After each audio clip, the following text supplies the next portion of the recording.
Good morning, everyone. How are we doing? Hi, how are you? Good, good. So, who here trusts their government? No. All right. So, if you don't trust your government, why would we give up our best means of protection and our freedoms to own firearms? Just doesn't make sense. So, today I'm here to try to persuade you into looking deeper into what causes gun violence rather than just the possession of guns. So, gun control has been a very popular topic in the recent years, and although I would love to see the numbers go down, I don't think placing a federal ban on guns or even stricter background checks is going to do that. The purpose of the Second Amendment is to give us the right to protect ourselves from a tyrannical government and to be able to form a well-regulated militia for the security of the free state and the people. So, with that being said, we must protect our constitutional rights by any means necessary.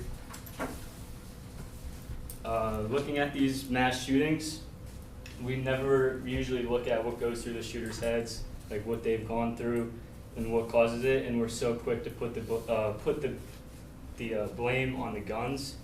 But in fact, it's been shown that federal law isn't going to affect their decisions or their thought processes. So placing a ban has no significant effect. In addition, just more than half of the deaths that result from gun violence are actually suicides. So again, in order to stop that, it's more important for us to look deeper into what goes through the people with suicidal thoughts, like what goes through their mind. Because if we can stop depression, it'll be much more effective than placing a ban on guns. Because not only will it limit the suicides, it'll also limit the mass shootings with lower depression rates, and we'll have a safer future generations, happier future generations. It'll just be a better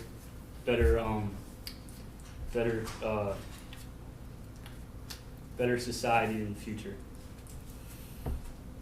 So, as you can see, this is all the stuff on the media, the internet that the government has control over, and then these are people that have heard about the government's surveillance and not heard about it. So as we go down, less people have heard about that they have access to, like your credit card companies, your cable TV companies, but most people are aware that they have access to like social media. So with that being said, with all the control they already have over us, why would we be willing to get rid of our guns? And as you can see, when guns are outlawed, like it only leads to like mass murders, like at least genocides like Hitler, Stalin.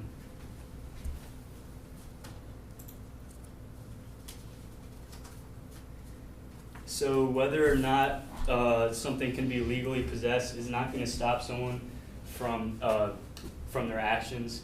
This also goes for like drug addicts, shooting, like mass shooters. It all falls under the same category. If you're looking to do something serious, like commit like a huge crime, shoot a place up, like do drugs, like your mentality and your like addiction and all of that feeds more into it than the actual federal law. Studies from the University of Virginia School of Law show that there has been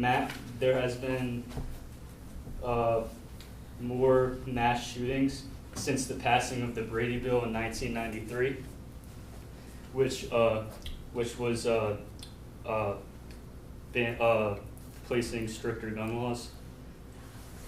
Every time they also did a study at the University of Virginia that every time a gun law has been passed, immediately following, there has been either a mass shooting or an assassination of someone significant.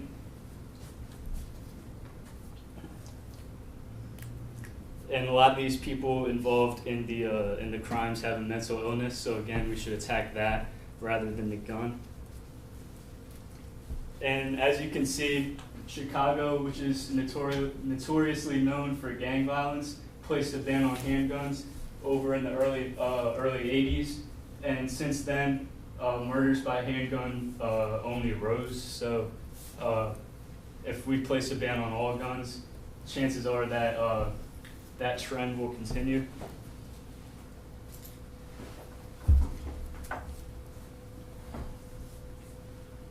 So just over half of the deaths that come as a result of gun violence is actually suicide. So building off my last point, again, if we find what causes depression, suicidal thoughts, again, that'll save more than just the lives of the suicidal people. Again, so like a suicidal person will find a way to, unfortunately take their own life regardless of the law. If it's not by guns, they'll find a way. And I think that the mental health is a more serious problem than the access to guns.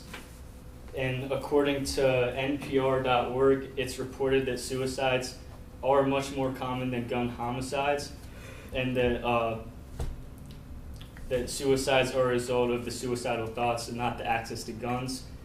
And approximately 2/3 of the gun deaths are suicides rather than homicides, according to NPR as well.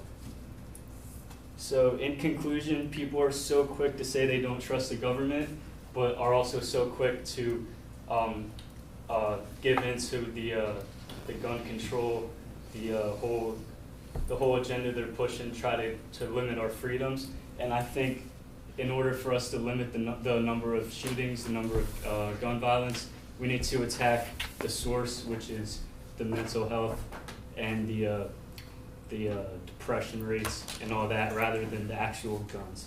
So if we want to truly stop gun violence, we need to change our perspectives on the issue. So, thank you.